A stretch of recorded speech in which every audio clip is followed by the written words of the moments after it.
আম্মু বাড়িতে না থাকায় দুই বোন কী রান্না করলাম থাকছে এই ব্লগে। আসসালামু আলাইকুম, সবাই কেমন আছেন? আশা করি সবাই ভালো আছেন।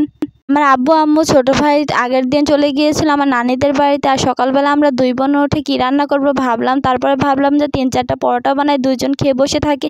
কিন্তু 3-4টা পরোটা বানাইতে যেয়ে কিন্তু অনেকগুলো পরোটা বানিয়ে ফেলেছিলাম, কারণ আমি আটা অনেকগুলো করেই ফেলেছিলাম। আর সকালে খাওয়া দাওয়া করে কিন্তু আমি দুপুরে রান্না করার জন্য চলে আসি। আর আজকে আমি মাছের ডিম ভুনা করব। আমার আব্বু 2 দিন আগে বড় একটা মাছ নিয়ে এসেছিল, মাছে অনেকগুলো ডিম হয়েছিল, সেগুলো রান্না করা হয়নি। ভাবলাম যে আজকে দুই বোন মিলে মাছের ডিম ভুনাটা রান্না করে খাই। আর এদিক দিয়ে কিন্তু আমি মাছের ডিমটা আগে থেকে নিয়েছিলাম। আর এখানে হলুদ লবণ মরিচের গুঁড়া দিয়ে আমি মাছের ডিমটাকে সুন্দর করে মাখিয়ে নেই। রান্না করার জন্য কিন্তু আমি এখানে কিন্তু সব মশলা আগে থেকে সব গুছিয়ে নিয়েছিলাম, যাতে করে রান্না করতে তাড়াতাড়ি হয়। আর ভাবছিলাম যে রাইস কুকারে ভাত রান্না করবো, কিন্তু কারেন্ট ছিল না, যার কারণে আর রাইস কুকারে ভাত রান্না করি না, চুলাতে করেছিলাম শেষে। আর এখানে কিন্তু ডিমগুলো মাখানো হয়ে গেলে কিন্তু আমি এখন চুলার মধ্যে আগুন ধরে কিন্তু আমি একটা তাওয়া বসিয়ে দিয়েছিলাম। তাওয়ার মধ্যে কিন্তু আমি ডিমগুলো অল্প অল্প দিয়ে কিন্তু দেখুন বড়ার মতন করে ভেজে নিচ্ছিলাম।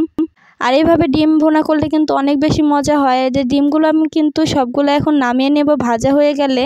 মাছের ডিম কিন্তু আমার অনেক পছন্দের। আপনারা কারা কারা পছন্দ করেন অবশ্যই কমেন্ট করে বলবেন। আর এখানে কিন্তু আমার মাছের ডিমগুলো কিন্তু আস্তে আস্তে আমি সবগুলোই ভেজে নিয়েছিলাম।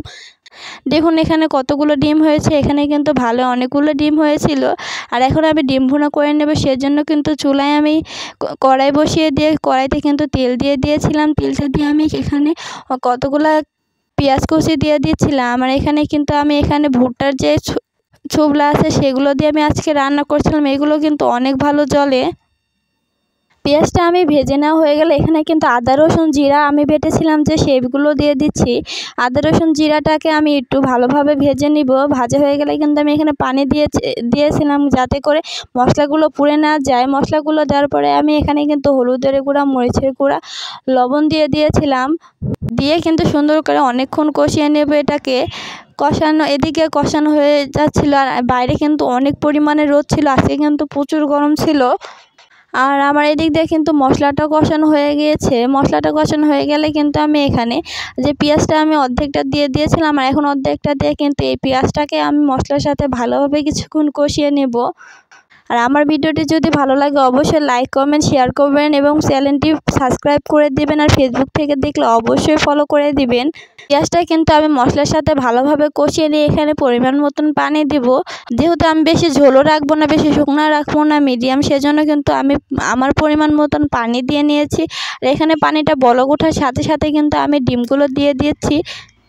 ডিমগুলো দিয়ে কিছুক্ষণ কিন্তু আমার রান্না করে নিতে হবে। দেখুন আমি ডিমগুলো দিয়ে একটু নাড়াচাড়া করে কিছুক্ষণ রান্না করে নিব। দেখুন আমার রান্নাটা হয়ে গেছে। রান্নাটার কালারটা কিন্তু অনেক সুন্দর এসেছিলো তরকারি, আর তরকারিটা খেতেও কিন্তু অনেক মজা হয়েছিল।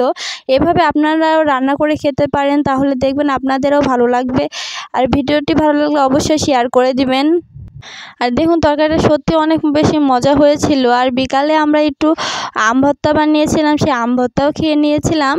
আর আম ভর্তাটাও কিন্তু অনেক মজা হয়েছিল। আজকে এ পর্যন্তই, সবাই ভালো থাকবেন, আল্লাহ হাফেজ।